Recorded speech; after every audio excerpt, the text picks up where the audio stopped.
20 double O, 2000 baby. Eden Palms, Monterey Road, I'm a project baby. Eagles Drive, we was at Oak Grove, barely graduated. We got Tasha, Molly, Bodie, Corbett, they gon' have to hate us. What's up, everybody? Welcome back to another episode of the New Media Podcast. I'm your host, Sia. We hope you enjoyed the last episode because, as always, today's going to be an even better episode. I got the whole crew with me today. Everybody's in the house, and week one just got wrapped up, so I think it's only right that we talk about it. Before we jump into our topic, I want to go ahead and start off with a little bit of a temperature check. How's everybody doing today? Feeling good. Week one done. I didn't get a win. Only one in here that didn't get a win, but we gonna talk about it. Let's go. Y'all seen Geno Smith? Y'all seen Geno Smith? Come on now. You might be better than Russ, man. Let Russ cook. Come on now. Let's go. Yeah, but I'm pissed Pete Carroll got a win. Week one. Carroll, man. I don't like the guy. My team lost 3 of their stars, man. I don't know if it was a win week for me, man. Oh, y'all took that game too serious, man. Nah, man, that was a war scene. Nah, man. Both sides lost like 7 or 8 guys. They're just going to war. Yeah. Week one wrapped up, man. It looks like we went 3-1 this week. I think Abdi didn't get a win. Yeah, did not get a win. But let's go ahead and jump into the very first game that kicked off our season. Rams versus Bills. Bills get the win in Los Angeles, 31-10. What are your guys' thoughts on that? Matthew Stafford, the elbow, man. I think it's a real issue, something that needs to be addressed. And I get, like, maybe it's just a week one overreaction, but, like, some of the throws just did not look good for him. And then, obviously, the relentless targeting of Cooper Kupp. But, like, at this point, is anyone else going to touch the ball? Allen Robinson, I think he only had 1 or 2 targets, caught the ball once, that's it. I think it's looking a bit shaky for them week one, but again, could be an overreaction. Yeah, no, that week one was horrible. I just sum it up to a Super Bowl hangover. You know, they just thought they just could stroll back in. And, you know, teams didn't get better. Of course, then picking up Von Miller, he was in that backfield like all night. It seemed like to me, he was harassing Stafford. That offensive line is just horrible. And when you're giving Cooper Kupp 20 targets a game and not, you know, they're gonna miss Andrew Whitworth. I forgot he retired. Yeah, that was a big loss because these young guys are. They're gonna get their work cut out this year for them for sure. And I was really surprised more at Jalen Ramsey than anything. He really got cooked by Stephon Diggs. Don't say I didn't call it. I told you it's gonna be a long night. It might be a long night for Jalen Ramsey, and Stephon Diggs got the best of him. And I think everybody on the Bills got the best of him. I think him and Gabe Davis got a few catches on him. Yeah. Diggs ended up finishing with 8 catches, 122 yards, and a touchdown. And he just had Jalen Ramsey's number all night. He made him look like a rookie cornerback. He gave up a perfect passer rating. It's crazy. Like, we wouldn't expect that, you know, out of Jalen Ramsey. It's crazy how Josh Allen just targeted him for fun. He didn't care about Jalen Ramsey being the top 5. I mean, it feels like Jalen Ramsey ever since like the playoffs of last year. He's just been like, you guys remember that big catch that Mike Evans had for the touchdown? He got past him. Jamar Chase was getting loose a lot of times. Debo had a big catch on him as well. It just feels like down the field, wide receivers are starting to get the best of Jalen Ramsey. I don't know if it's safe to say it's a decline that's incoming, or I don't want to be premature with Jalen Ramsey. I can't lie. I think it's too early. To tell, but the last couple of games that he's been played in, been getting cooked.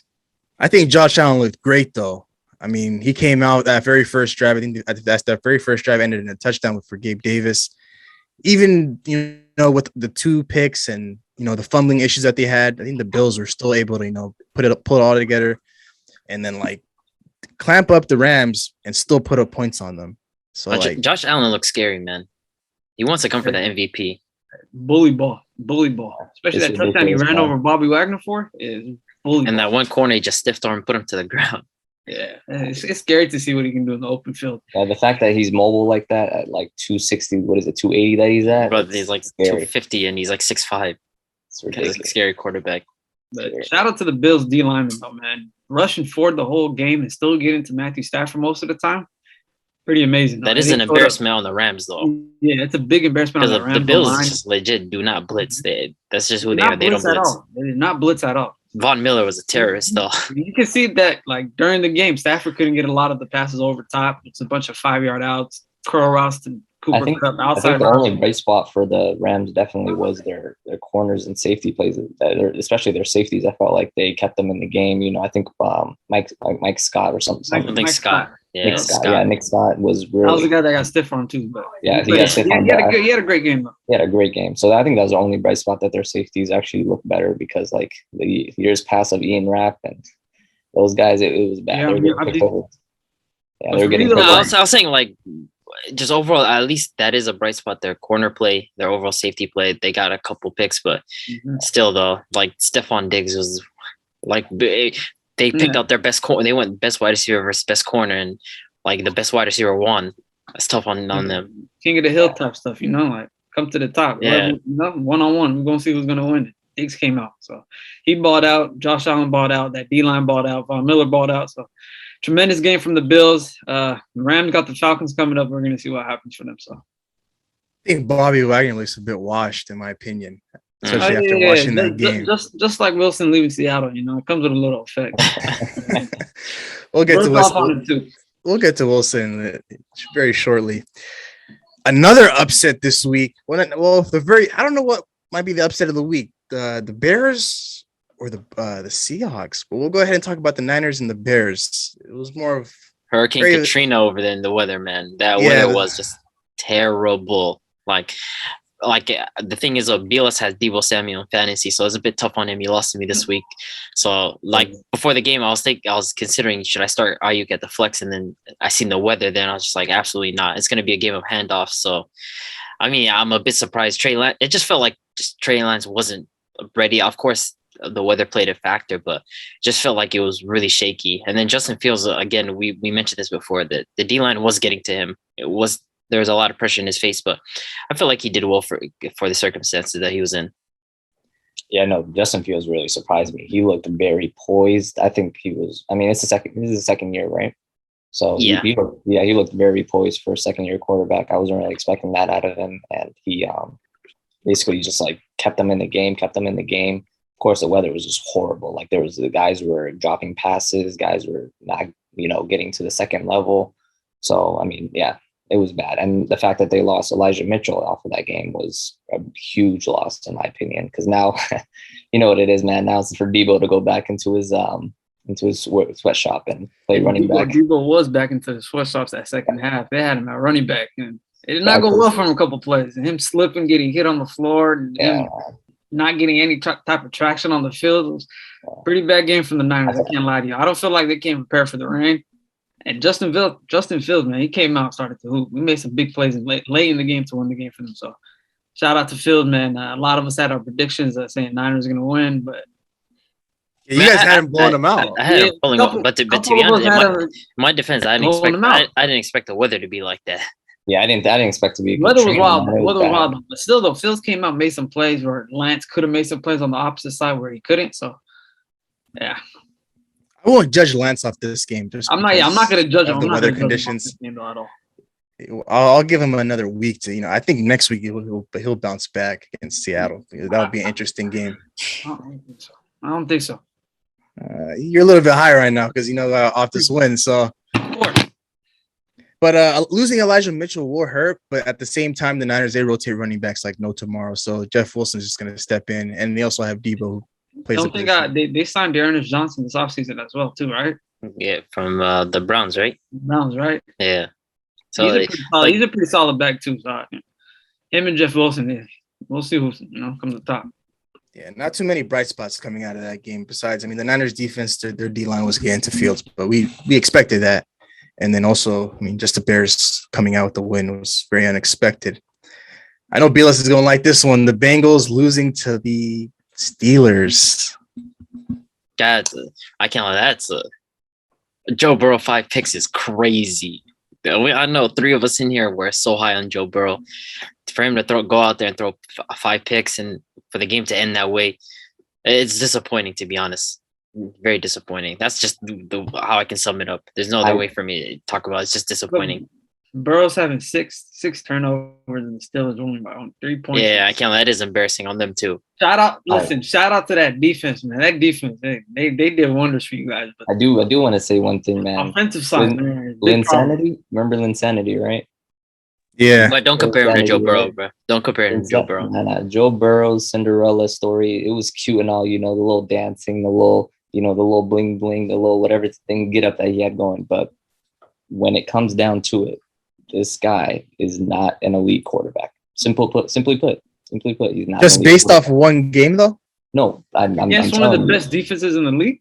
Well, obviously, I don't care if it was one game, it could be 20 games. I'm gonna always believe that Joe Burrow is not in the upper echelon of quarterbacks, the Herberts. So you weren't calling him elite last year when he made the Super Bowl? No, I was never high on Joe Burrow. Never ever. I do want to tell you one thing though. Off of that win, I am ready to proclaim Minkah Fitzpatrick as the best safety in the NFL. The way he was getting sideline to sideline. The block field goal is crazy. The blocked field goal, he was that pass breakup in the end zone where he dinked, T. Higgins was ridiculous. He knocked out T. Higgins. That was Tyler Boyd. Tyler Boyd. Yeah, Tyler Boyd. T. Higgins got knocked out in the game earlier. He got knocked out earlier. So we got him out the way early. So yeah, the steel curtain, man, it'll never change. But that's my team. I mean, my thoughts on Joe Burrow's performance. Yes, I understand that it was very disappointing. And if I had to put the loss on somebody, I'm putting it on him just because he's the leader of this team. But at the same time, I keep telling myself that he did enough for them to win the game, even though he threw 4 picks and he fumbled the ball one time, losing T. Higgins. Joe Mixon got hurt in that game. Tyler Boyd got hurt in that game. So really it was just, for the most part, it was Mixon and Jamar that were, his 2 weapons. I still feel like he did enough to win them that game. I mean, he got them. He got him a touchdown at the end. You see how he marched down the field? No, he marched them down the field. I mean, that's because we lost TJ Watt, of course. Obviously, this game, I was not happy with winning because we lost more than we actually won. We lost Najee to an injury. He looks to be okay. It wasn't nothing too crazy with this foot, but TJ Watt, that's a huge loss. That's That's crazy.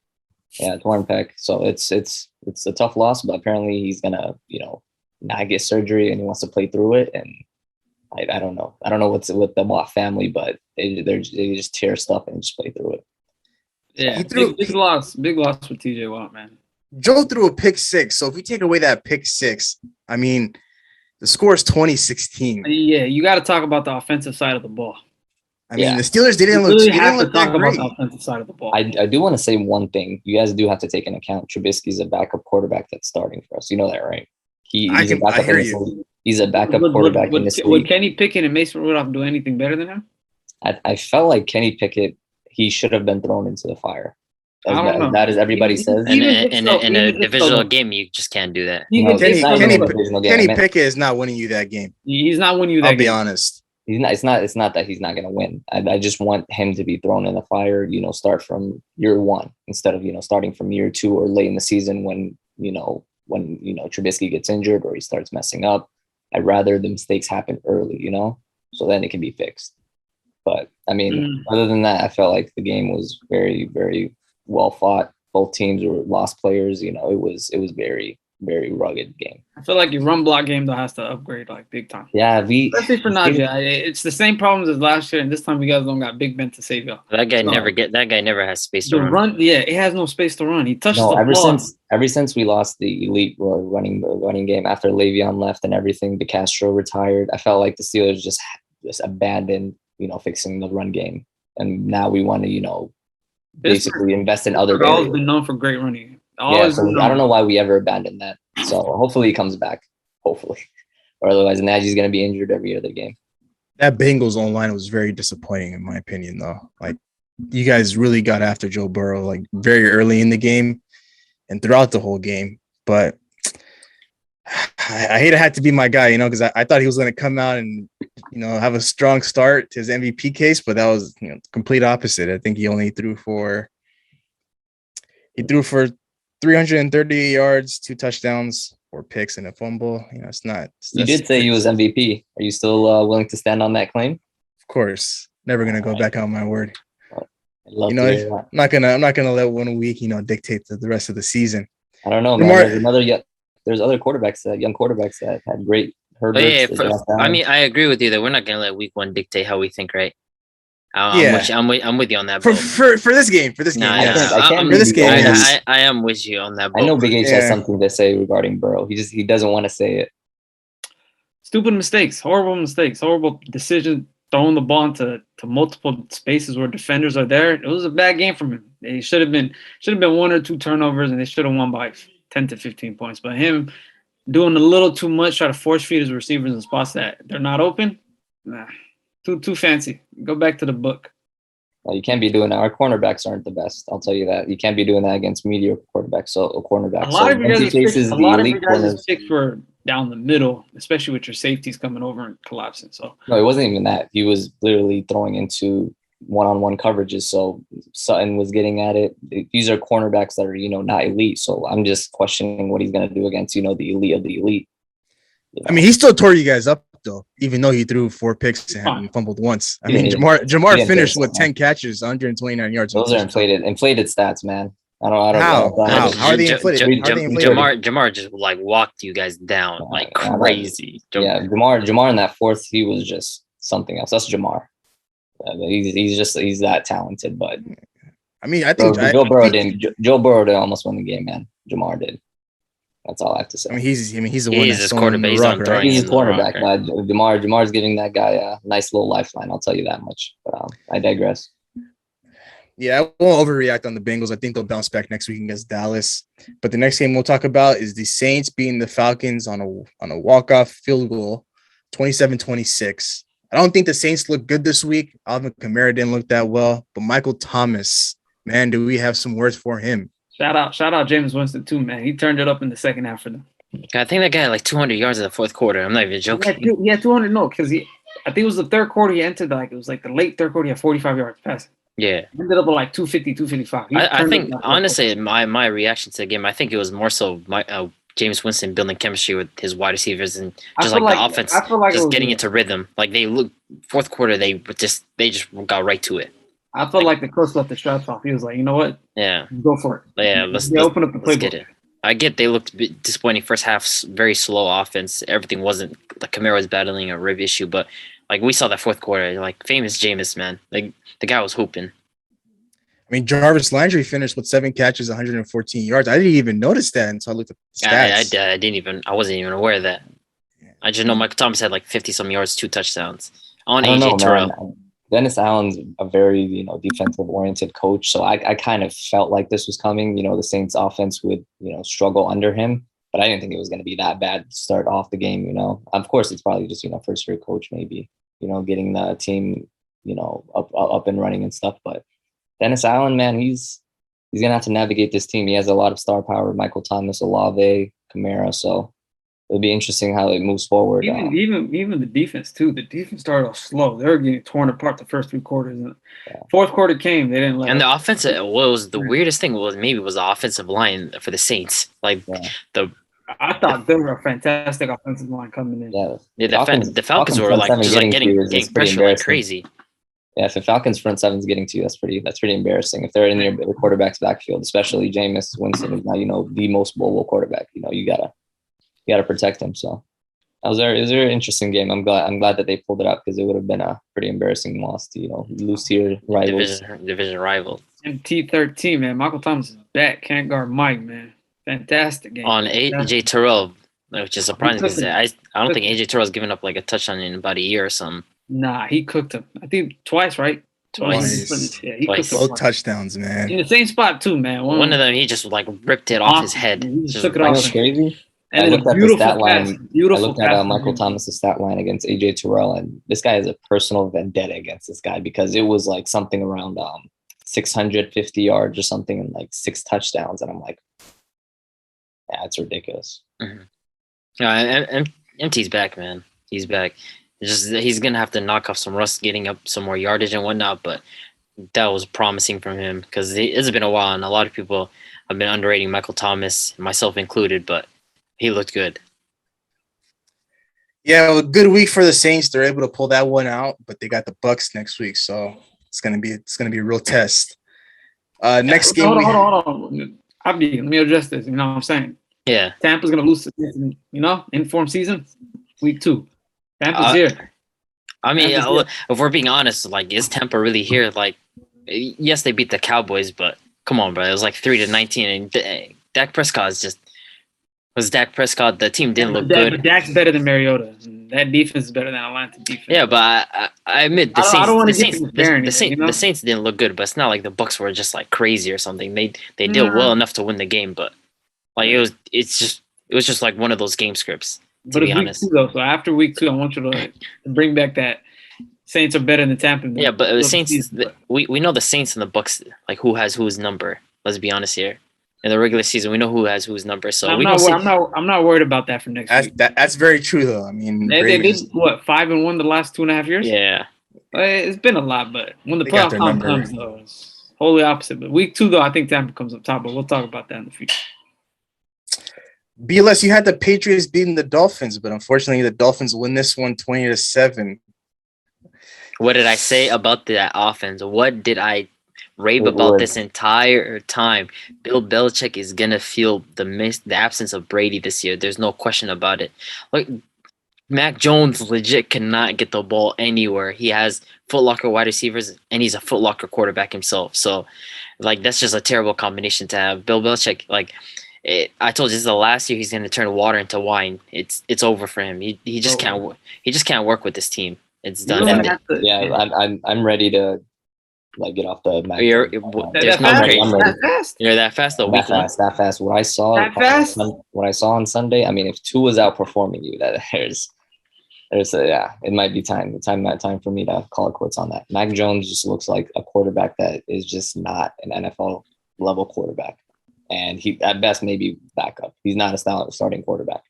And Bill Belichick, he babied him, cradled him. I admit the first 2 years, check downs, and that's about it. That's crazy because There's I only- legit was saying this. I was saying this for about almost a year now since Mac Oh, Jones has like been that. in the league. But you guys were talking about he game manages like he's Brady or something. But like the guy's trash. Like No, he Just tries not- to game manage the tries game. to game without- manage. he and doesn't. He doesn't even horrible. like. The thing is, he's not even like a great game manager He's not himself. even a Like, great game manager. so it's just like he doesn't impress me as a quarterback. Like his throws aren't that great. Obviously we know he can't really get out the pocket like that. He's not a rusher like that. It's like what redeeming qualities does Mac Jones have as a quarterback? He just doesn't impress me. I don't see him as being. If anything, he's Baker's brother. To be honest, like they don't have redeemable traits. And when I see them both, they're two twins. Nah, but on the opposite Not a side of the Baker for no ball, reason. the Waddle and Tyreek tandem, it's scary. I am not gonna lie to you. That over the middle field, because we know, We know to Patriots get like downfield. we know Patriots receiver core and their offense was not going to do anything. But I expected Miami to do more on the offensive end, to be honest. What Well, was, like the they score, what was the score? 20-7. 20-7. I really felt like they left a lot of food on the table. And watching the Yeah. game, watching the highlights of that, there's a lot of opportunity for them to score a couple touchdowns. I mean, Yeah, even like the first play on the drive, he could have had a good 45, 30, 50-yard pass to Tyreek, but Just cannot get it he down. dinked it off the ground. Literally just dinked it off the ground. Nobody was near Tyreek. That could have been a touchdown. Tua's arm There was a strength is couple other gonna plays middle cost of the his game team. too, you know. Yeah, Tua's arm strength is gonna definitely cost his team from. I like being Tyreek a and real Jalen. contender. Tyreek and Jalen had a phenomenal game, but I don't know. I feel like it could have been 35-7. I think they got to develop their run game a little more. Nobody had over 25 yards besides Edmonds. Well, Edmonds had 25, so nobody had over 25. But I mean, Tua, he didn't look the greatest, but he didn't look the worst. I mean, he still got the best out of Tyreek. He still got the best out of Waddle. I mean, his two main guys, they contributed in a very good, big way. It was good enough to get them to win. Next week they have Baltimore, so I think that's a test. But they were able to beat them last year, but they're on the road now, so we might have a different outcome there. Next, we have the Eagles versus the Lions. The Eagles get a win against them, 38-35. I thought this game was a blowout, but then next thing you know, it's a 3-point game. The Lions have a lot of playmakers. They have, we mentioned this before, they have a lot of just like pieces that so they have DJ Chark. They have guys like DJ Hawkinson, Swift, just a bunch of playmakers on that team. Penei Sewell played amazing. Sewell was amazing. That guy is a rock offensively on the offensive line.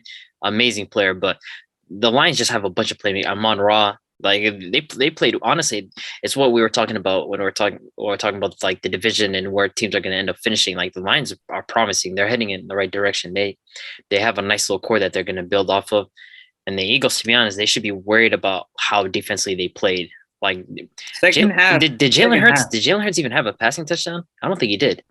No. He had a Zero rushing passing touchdown. touchdowns. They have four running touchdowns. But they're like 4. Yeah, see, that's the Eagles' bread and butter. But like, there's going to be games where you need to be able to throw the ball and air it out. And has Jalen Hurts shown the ability to really throw the ball like that at a level that they can compete with?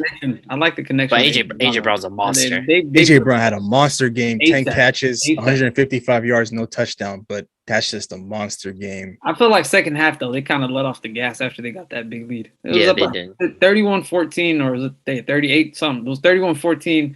They kind of let off the gas. They didn't score till the end of like the third, and after that it was just all lines. Yeah. Even it was I think 4th and 1. Lions could have had to stop and get the ball back for like 2 minutes or something. Exactly. Miles Sanders though, big run right there. He got them the first down. Adi made a great point though. I felt like Jalen Hurts, once he faces, teams where, they're stocking the box like the Steelers and stuff, teams like that where they have elite run defense. I don't know, man. Will he be able to beat you through the air is a question. And I don't know if he will. I mean, that'll be the time will tell, but I just don't think Jalen Hurts will beat you through the air. They tried the passing thing in the end zone too a couple times and not go successful for them. Like they're going to be as elite as it gets when it comes to rushing that. Like especially the last 8 games of the previous season, they're absolutely amazing on the ground. But the question is, like, through the air, are they going to be able to get it done? And I don't know. Like AJ Brown had a great game, but again, no passing touchdowns is a bit like. And then your second receiver, DeMonte Smith, big donut, one target the whole game. Yeah. Tough. So. Yeah, it was really just AJ Brown and Dallas Goedert that were, carrying the receiving work. But I just feel like in the red zone, they weren't really that great. Obviously they were getting the rushing touchdowns, but we're just going to need to see more from Jalen Hurts throwing the ball, But overall, it was a good game for them. The Lions have heart. I mean, we've been talking about that a few episodes ago. How they don't quit, and they fight for their coach Dan Campbell. So I wasn't really surprised that they came back. But I mean, the Eagles had this one in the bag. But I was watching red zone, and all of a sudden, they're going for onside kicks and scoring touchdowns. So I was a bit surprised as to them coming back. Yo, DeAndre Swift is amazing. Oh my God, that's a playmaker right there. Yeah, he's a monster for sure. Yeah, he is. He gets it done. He gets a shot out of a cannon. Just experience. And they have Jamal Williams as a backup, man. Yeah, what, 2 touchdowns yesterday? Yeah, solid backup. I mean, he could have finished with 3 touchdowns if Jamal Williams didn't step in and take those 2. Take them. Yeah. But still a monster day. 15 rushes, 144 yards. Like I said, man, once they get a better quarterback than Jared Goff, that team's gonna be scary.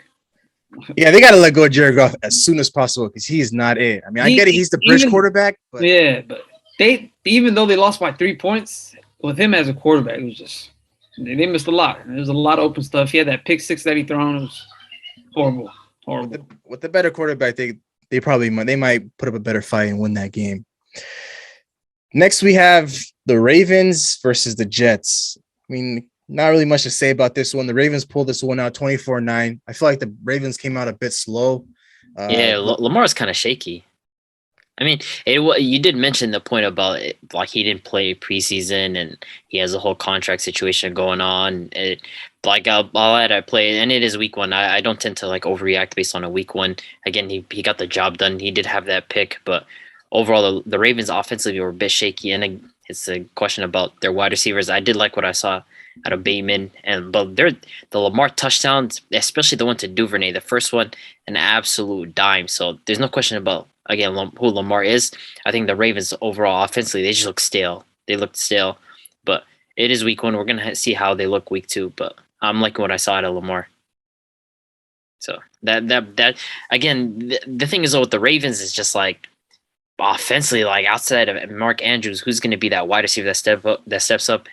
Bateman's supposed to be that wide receiver this year, but I don't like Greg Roman. He had a big touchdown though. Yeah. I like Bateman. You guys know how I feel about Greg Roman. I think offensively he's a dinosaur. Like this whole run heavy and play action offense, just fullback, running back on the field. Yeah. It's not too tight. A lot of it's not going to work. Yeah, it's just a stale offense. But it's week 1, and the Ravens got the job done. That's all that matters. I kind of. I just feel like, what do you call it? Lamar just has like in the back of his thought, he's trying to overperform so he can get a contract. I feel like he's trying to do too much because you saw what Kyler Murray got paid. You saw what these other quarterbacks. I mean, Lamar, if anything, he didn't do too much last game. No, he didn't do too much. That's the thing, though. What do you call it? That's what I mean. He should have done more. It's the Jets. Come on, man. You're supposed to have. What did he have? Yeah, he had 2 touchdowns. Yeah. Lamar threw for 3 touchdowns, 1 pick. He finished with 213 passing yards, and he only rushed 6 times for 17 yards. I mean, that's not 213 is not going to cut it. I mean, 3 touchdowns is the it's bright spot. 3 touchdowns. I get it, 3 touchdowns, but I just feel like Lamar is Lamar. He's a great quarterback. He's an MVP, of course. I mean, he makes his money rushing the ball. He didn't really rush the ball like that yesterday. Only 6 attempts. I mean, we usually see a lot more out of Lamar. I mean, more yards for sure. Greg Roman's actually turning the tide now. You got to make it a more balanced offense. You got to be careful with his body. Could it be that he wants to protect himself and he's looking out? How you offer unanimous MVP, $130 million guaranteed out of a $260, $70 million contract? I heard it was somewhere between 160 and 180 that he declined. I think he came out and said it. So I don't know how much more. I thought he denied it because someone added him on Twitter regarding it, and he was like, "No, they didn't offer me that." Oh, okay. So, yeah. Are they offering him 130? 180? Yeah. Is it 180? No, it was like 130 something, and then someone added him on Twitter saying like, "Yo, they offered you 150," and then he was like, "No, they didn't." So I don't know, man. I don't know how you turn down 150 with no playoff wins. He's got a playoff win. Resume. He has a unanimous MVP and a playoff win. I mean, if Deshaun Watson can get that, why can't Lamar?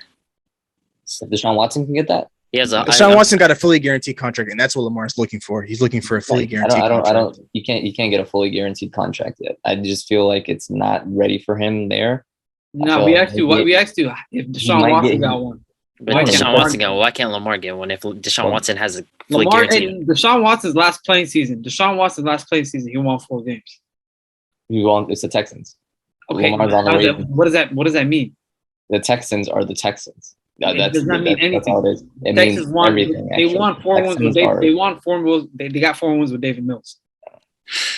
No, they did do that with Davis Mills. They got 4 wins with David Mills. Listen, literally the year after. My point is, with Lamar, you have to show that you can lead this franchise to the Super Bowl.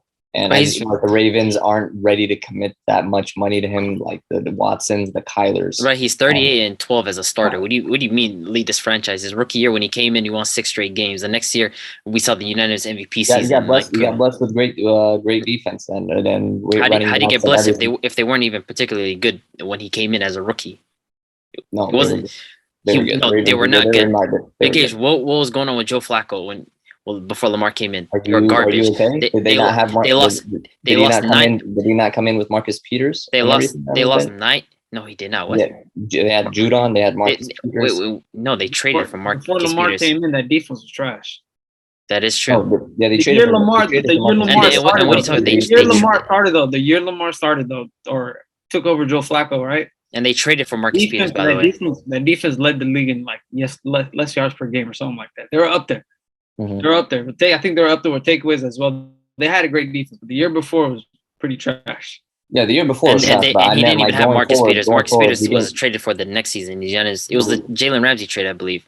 So my point is, you guys are comparing, the Texans and the Ravens basically, but Lamar's an elevator for his team. We don't have to compare Texans to the Ravens. I mean, I think it's wrong to be comparing both teams. I think we just gotta look at individuals. But Lamar was himself, though. Lamar. We can even forget Deshaun. We can talk about Lamar himself. The guy is 38-12 as a starter ever since he came into the league. Like, that's someone that's going to elevate your roster. It doesn't matter. I don't care. Ravens are offering him. They're lowballing him for a reason. That's all I'm saying. No. I mean, it's disrespect. So they're sending a bad message. It's gonna hurt him. It's gonna hurt him next year if he does sit out and say, "I don't want to I don't want to play on the franchise tag." It's gonna hurt. They'll simply franchise tag him. They did it with Dak. They did it with Dak, and the Cowboys did that. And then they'll come to agreement. Sit out too. He can sit out. He can hold out from that. He can hold out. Didn't Le'Veon Bell do the same? Yep. And now look at him. What is he doing? You can't compare Lamar to Le'Veon. Yeah. Quarterback position is different. I mean, I was kind of surprised they didn't come to an agreement on Friday, but I think they're just sending a bad message to the franchise and to Lamar and the fans. I mean, like he's your franchise quarterback and he's just asking for X amount of money. I get it, fully guaranteed contracts for quarterbacks is pretty rare. We've seen it with Deshaun Watson this past offseason, but if he's your guy and you trust him, you got to pay him what he's asking for. He's asking for fully guaranteed contract. You just got to give it to him, and then you just live with the results after that. It's Lamar Jackson. Like if you're not gonna end up paying it, just sends. If anything, it doesn't send a bad message on Lamar. It's more about your franchise. It's like how you don't value the guy that's brought you 39 wins when he's been 38 wins as a starter. It says a lot more about you. Like what other quarterback's gonna come in now and like elevate your franchise like he's done. So it's just on the Ravens to pay him. That it's simply it. So well, it looks like they're gonna start up negotiations in the offseason, but we'll move on to the next game. The Washington Commanders beat the Jacksonville Jaguars. I know I had the Jaguars winning this one, but they lost 22-28. Carson Wentz, he did pretty great for himself, but still the game was there for the taking for Trevor Lawrence, but unfortunately they just didn't win. It was tough, man. I had high stocks in Travis Etienne, man, but there's a couple plays on the field where they had him in the end zone. low-key, I feel like the one where he Lawrence overthrew it, like he tripped himself. He tripped himself, although it was an overthrown pass, but still though, he should be able to get to that if he didn't trip, And then the end of the game where they had him in the end zone for the last play of the drive where he dropped that not a touchdown catch, but it's 3 yards away. If he caught that, could have made a move, man. Who knows what happened? They could have won. So James Robinson just looked better though. He just looked better as a running back on Sunday. Yeah, James Robinson came in. He just as a running back, as the way they were using him, he looked fully healthy to me. I'm not gonna lie, James Robinson's a better running back out of the two. I see what they try to do with Etienne though, man. The pass game was open. That pass game was open for him. How do you guys feel about Lawrence this game? Did you like what you guys seen? Like I didn't particularly like what I saw from him. I feel like there's a lot of promising signs, if anything. There's a lot of promising signs. He had a couple overthrow passes to a couple of receivers, but other than that, though, him and Christian Kirk. Christian Kirk was I feel like as a second year number one overall pick, you should, show, more than what the bare minimum. Like if you guys are happy with, him, having a mediocre game as a I don't think he was not mediocre, but I think he was pretty solid. If Etienne didn't kind of, No, if you guys are happy with me as a number one overall pick, franchise leader, if he's having a mediocre start to second year and it continues, that's very. I don't think. But the thing is, I don't even think it was mediocre. I think he had a pretty solid game, if anything. I mean, if Carson Wentz is outplaying you, that's mediocre to me because Carson Wentz isn't an elite quarterback. He's not the upper. But weren't you high on Carson Wentz? So yeah, I was high on Carson Wentz, and I think I still believe he's better than Dak. So if you're high on Carson Wentz, then it shouldn't be a shame to get outplayed by Carson Wentz. No, it's not. And if anything, you should have had the Commanders winning this game. So. No, I didn't have him winning. I didn't have him winning, did I? Yeah. No, you did. You did have him winning. I did, right? Yeah. Okay, yeah. It was you and Abdi that had him winning. And if you're looking at stats, BLS, if you're looking basing off the stats, you see Carson Wentz with 4 throwing touchdowns, but hey, Lawrence marched down the field twice. James Robinson comes into the end zone, 4-yard line, 5-yard line, takes a running touchdown. I still feel like Wentz. I still feel like Wentz should have been able to walk away with this game pretty comfortably, in my opinion. But I tried saying it's not tough to beat a guy like Carson Wentz. That's why I picked the Jaguars. Really not. Yeah. The Jaguars they were right there, honestly. Just what I don't like is the fact that when Wentz, plays you guys yell his bad losses, and you guys are very, very quiet in his good wins. Are you calling a win against the Jaguars in week 1 a good win for Carson Wentz? Yes. How low are the standards for this win, man. Hey, it's one of his few good wins since 2018. No, a win's a win, man. But what's so good about a win against Trevor Lawrence and the Jacksonville Jaguars? Say one thing. He got his number 1 pick. He got his revenge. He got his revenge game from last season. This isn't college, man. You guys got to stop downplaying everything, all right? But why is it a good win, though? What makes it a good win? If anything, it should be standard. Because Carson Wentz came into a new offense and immediately had a 4-touchdown game. He beat the worst team in the NFL last year, the team that had the number 1 pick. So what's so impressive about that? I think it's just standard. He should. I don't like it, man. You guys are quiet. Good game for once. Hey, good game. 4 touchdowns. Good game for once. MVP campaign started right now. You know what I'm saying? Number 1, heading down the field. Come on now. We're gonna see when Jaguars? we gonna see when he plays a good team. The real I ones liked will what I come saw out. from Antonio Gibson, though. I know we were hearing reports from coming out of training camp that he was working with the special teams and Still stuff like fumbled that. a lot. He did, but he was. So how's that He was problem? pretty. He was still pretty. Yeah, No, good. he a lot didn't of- fumble. he has a Wait, lot of hold on, catches. hold on, I don't. hold on. He might have It not. wasn't He might have him. not. He It don't was think Curtis so. Samuel that It was fumbled. Curtis Samuel. Yeah. But Antonio Gibson was good in the receiving game, and he had a decent game rushing. But I think he might make his money this year is in the receiving game because 7 catches, 72 yards. That's We- big right there. We haven't really seen that from him in previous years. Ron Rivera likes that too, man. Especially because he coached CMC. He's used to that type of offense, so he's going to involve his running backs a lot in the passing game. I mean, unless the Brian Robinson comes back, I think that spot is got his name on it. You got 5 weeks. 5 weeks to lock it in. The Browns beat the Panthers 26-24. I know I predicted a Baker Mayfield revenge game. Bro, He didn't look bad, but he didn't look great. I mean, that's all my thoughts on that. that's exactly what I was talking about. If CMC doesn't have his game, Baker Mayfield's not walking this away with this game. So it should be obvious. If CMC goes off, this team wins. If CMC does not go off, this team does not win. That's the formula behind this. Baker Mayfield's not gonna win you a regular season game. I don't care who he's playing against, especially against his old team where he's trying to prove a point. You guys saw when he scored that rushing touchdown. He celebrated so crazy, threw it against the wall. Like the guy was excited, but That's again, just passion. That's just the passion that's oozing out of him. in his mind, he was probably thinking, "I'm gonna walk away with this game." It's just not happening. Baker Mayfield. It was crazy because I had the Panthers winning this, but I thought CMC was gonna have, just because of CMC. Again, DJ Moore barely did anything. CMC barely did anything. I'm looking at their touches, man. CMC 10 carries only. Man, 10 carries. That makes no sense on offense. And I have DJ Moore. I have DJ Moore in fantasy. Crazy. If they were gonna win this game, targets. it wasn't gonna be because of CMC. It was gonna be because of Baker Mayfield. I mean, I know they lost off They a field did goal. lose. They did. They lost, but that was because of the defense that we were raving about in previous episodes. That defense didn't really show up yesterday. I don't know what that was. I mean, against Jacoby Brissett, I expected them to be better than that. Nah, a lot of it has to do with Nick Chubb, though. He was cooking up. Nick Chubb and Kareem Hunt, the two-headed snake right there. Yeah, that two-headed snake that they have in that backfield is just ridiculous. The fact you can go to Nick Chubb for a series, and then the next series, Kareem Hunt can come in and break off for 20-yard chunk plays and get in the end zone. I think he got a receiving touchdown. He had a rushing touchdown. So the Browns, I think they can hold it down until Deshaun Watson comes back. Maybe I felt like the Panthers gave him that game, to be honest. I felt like the offensive end, especially they left a lot. They left a lot of food. That PI on JC Horn on Amari Cooper, that was a big one right there. Put him in the end zone. There's just a lot. Baker Mayfield's not going to win you a game. I was very disappointed. Let's be serious. Baker Mayfield, that pick was hilarious. What? Baker there's one thing. Baker will be Baker, man. Always. That's guaranteed. Always. It's going to be there for sure. CMC though, 14 touches. We're usually, normally we see him get 31. 30 plus. They're going to address that next week though.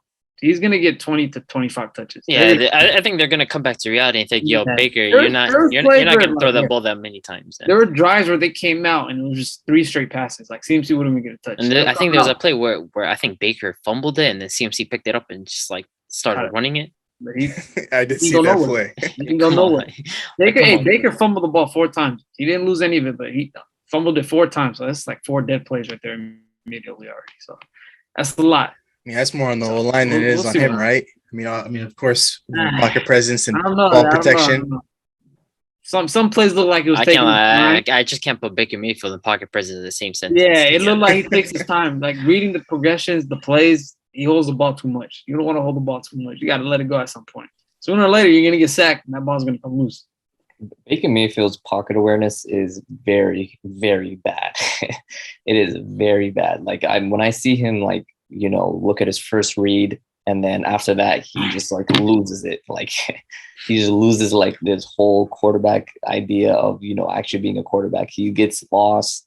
He just does not have the typical. Baker Mayfield, even saying he's neither good, neither bad is just, to me, is just not enough. I think he's just more on the side of bad. If we're, do you think he's closer? I agree with you. He's closer to bad than he is good. I mean, being the number 1 overall pick, you got to be a starting quarterback, and you got to be pretty good in this league. But I don't think he's reached that yet. But I mean, No, I think he's reached that. I think he's reached the Jared Goff bad. I think so. you think so? Jared Goff type of bad? I think it's reached Jared Goff. I Type mean, of bad. in respect to Jared Goff, the guy had practically an MVP level season, so there's that for him. I mean, know. Jared I don't Goff's the think- backup. I don't think- Jared Goff's the backup quarterback next year. Is Baker Mayfield the backup quarterback next year? I think 100%. 100%. I think me and Abdi can. But we have the idea. Wait, that wait, could be- backup quarterback. I mean, like I don't know if he's gonna be in the league next year. Starting quarterbacks are reach, man. If you look at his stats at yesterday's game, bro, he got a lucky 80-yard touchdown to Robbie Anderson off the jump. We can't call that luck, though. How are we calling that I'm luck? saying it luck with Baker because he usually doesn't do that. So it's luck. Come on He's now. gonna find you if you run the right route. He's Nah, gonna yeah, find No, you. okay, he's not gonna find you. He's not He- gonna he's find not you. gonna I find believe you. you just He did not find OBJ. toss it up and hopefully If something. you can't find OBJ, there's a problem, man. You don't find Robbie Anderson like that. He usually doesn't. And now I have DJ Moore fantasy, and that's the new OBJ for them, man. He's just not gonna get the ball. Come on. So you take those 80 yards off, man. You guy threw for what, 216, 217? He had like 120 yards off top. So he's not really pushing the game much. He really didn't do much. So it's I'm lost. just gonna have to agree with you on that one, since we all had the Panthers winning, so we lost one there. Fuck, man. My bad, but CMC killed me in fantasy, bro. I'm heated. 10 carries, only 30 yards rushing. That's embarrassing. That's very embarrassing. But we got our very first tie of the NFL season. I mean, I'm very surprised this team tied with the Texans, but the Colts and Texans tied 20 apiece. Jonathan Taylor was Jonathan Taylor, but I don't know what went wrong in that game for the Colts. It just felt like this week, like Did Darius there's a Leonard lot. play? I don't think Darius Leonard play. I don't think he was playing, but that defense was getting carved up. I'm not gonna lie to you. Yeah, You Davis Hey, Mills. we did. Yeah, I did say what's it called? Jonathan Taylor was gonna have a Jonathan Taylor type game. That was obvious. He's just gonna That was carve up. obvious. The guy got 31 carries. That's a type of volume he's gonna be getting. But I don't know. It's just like the divisional games this week. Like everybody was just try harding like crazy. I don't know what it was. Pittman had a nice game too, man. Oh yeah, Pittman had I a feel good like game. their defense, like It should have been way better. their defense didn't come to play. Like, Man, I'm a fan in the of Davis first couple- Mills. I don't know about y'all, but I like Davis Mills. yeah, man. Davis Mills, man. I tuned in for one of the touchdowns on red zone. That drive, you just prime Aaron Rodgers. Yeah, he got hard, man. He got hard. That He guy was was doing a little hooping. something, Yeah, he man. was He was hooping. balling out. I think the big disappointment for them was, Damian Pierce. He didn't really get that many touches. 11 carries, 33 I yards. think Rex Burkhead got a lot of touches. Yeah, Rex Burkhead got 14 touches, 40 yards, and then he made more. He got like In 8 the passing targets game, though. in the passing We know- game. That's where he. We know where he got his- Burkhead from the Patriots, man. He adopted to that system. He perfectly fit. So I feel like they just need to give Damon Pierce more touches, man. Yeah, I yeah, mean, I if don't you're know gonna, why, especially being up in the game too. Like you're up, what was it, 21-3? They didn't run the ball much. Like, Yeah. They really didn't run the ball. I felt like they wanted more points. They didn't want to kill Yeah. clock, which was very bad, very bad idea. I think so. Like if you're up 21-3, you should be killing clock. You should be running the ball. You should be, trying to not throw the ball and give the ball back to the team after every three downs. Mhm. So they didn't do that, and of course now we have a tie in the division that is where nobody won this week. nobody won this week. That's Lions Wait. lost.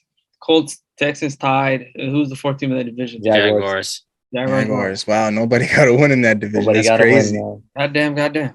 I mean, one bright spot for the Texans. I mean, Derek Stingley, he looked pretty good. Oh, that pass Yeah. breakup was amazing. Yeah, he looked pretty good for his first I game. forgot to in the mention NFL. in the Jets game though, man. Sauce Gardner only targeted once. No catches on him. And Was that Mark Andrews throw, right? Was it that Marcus? The was that only the time they targeted him was on Mark Andrews, and he clamped him that throw too. Yeah. Shout out my guy Sauce Gardner, man. Big fan. He got a pass breakup on that play, That right? break He up on did, that he play. And that was the only time Yeah. Lamar targeted him. I think it was like 38 pass snaps too, or something like that. Sauce Gardner might be real deal, man. But Stingley had a little. Yeah, we gotta start talking about Derek Yeah, Stingley he- a little more, man. He had a good game. Yeah, put some respect on him, man. He up there for a reason. Yeah. They drafted him that early, so he played great too. Enough of these bad games. I think it's time we get into the America's Game of the Week. Packers and Minnesota Vikings. Vikings pull this one out 23-7. I tried to warn you, Abdi. Don't say I didn't warn you. Big H, BLS. I'm gonna let y'all talk first, man. I'm gonna let y'all speak, man. I'm not Yeah, sure. there wasn't a lot. I'll give you guys the floor. Go ahead. Coming into this game, I was looking at past history, how Aaron Rodgers and his receivers developed and how they come in year out. Yeah, Justin Jefferson. Let him. Crazy because I have him in fantasy, man. And To he'll start off look at my the team. game, if I'm not correct, it was a third down where they had Christian Watson. He beat Xavier Rhodes off the ball, and the ball just went right. Oh, Patrick Peterson. Peterson. Patrick Peterson. Yeah, that's a touchdown. That early in the game to have that happen, and your rookie receiver to have that happen like that, it doesn't set the tone. And right there, you go back to the sideline. And there's arguments. There's this. Why you not? It does not set the tone. I feel like Minnesota came out, hit him with a couple of haymakers. That's what I've been trying to tell you guys all offseason and previous episodes. This Packers receiving core is literally, it's got to be one of the worst receiving cores in the NFL. It's definitely down there. It was a beautiful move that he made on it. Beautiful move. He released. I'm high on Watson. I think athletically he's like, but that drop was just bright lights, man. If you can't shine under the lights, man, come on. Hey man, I'm not gonna lie to you. That US Bank Stadium, I've been in there, man. When that sun beams in your eye, come on now. You Yeah, can't be that scared. that guy just dropped a touchdown. He's literally going to the crib with that one. I feel like that would have gave the team some motivation. Like, yo, hey, a rookie. I do want to make a point up. of the two running back tandem, the two-headed snake that they have is just absolutely ridiculous. To have AJ Dillon come in and bruise your front seven, and then Aaron Jones catch out of the backfield is just.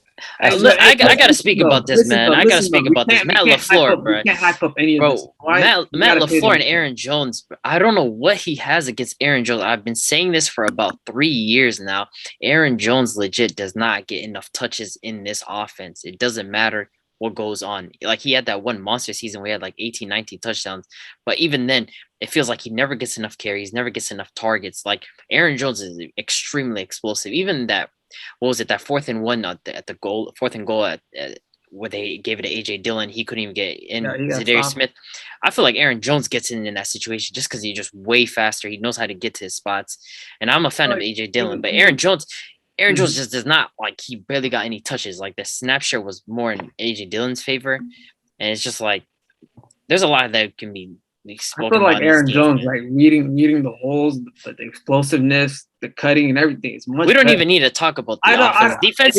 Defensively, this is where like my head was just hot. Like, Joe Barry did an awful job with his zone defense. Like, Justin Jefferson was wide open every single time. Like, I think there's like a play where he was so, like, he was just surprised that he almost went down himself. He made a catch. He made the catch. He made a move. He almost went down himself. Open field. He was like, "Yo, what the hell?" Yeah, he caught the ball. He took a step back, and then he realized nobody was in space, and then he just ended up going for a couple more yards. I feel like Skip Bayless whenever he talks about the Cowboys, but I'm going to tell you why we won this game. I told you guys we were going to come in and try to make a statement that we're going to win this division and we're going to run this division from here on out. Literally, our very first drive, it ended up being ended in a touchdown for Justin Jefferson. We let Kirk Cousins, we let him go. Last year, we were always trying to get the run game first. We're always trying to focus on Dalvin getting his touches and him setting the tone for us. But this year with Kevin O'Connell, he put a lot of emphasis on getting JJ going very early. That way we can work off of that, and we can get other guys involved in the receiving game like Adam Thielen and KJ Osborne, and then we can insert Dalvin in. We're trying to be a passing offense because we got literally one of the best receivers in the game. I don't think I have to talk about JJ's performance. I think he had like 7 catches. 184. He finished with 184, but in the very first half, he torched you guys for 2 touchdowns and like 150, right? I mean, this defense you've been raving about these past couple of episodes, they didn't come to play today. I do want to say one thing, man. Jair Alexander could not hold that guy. I hope you know he wasn't guarding. What are you speaking about? Man? No, there was a few plays. There's actually no play. There's the 3 times that he was on Justin Jefferson, there was no completion on any of the plays. Even one of them was offensive. One of them was offensive pass interference. Jair was playing this zone coverage.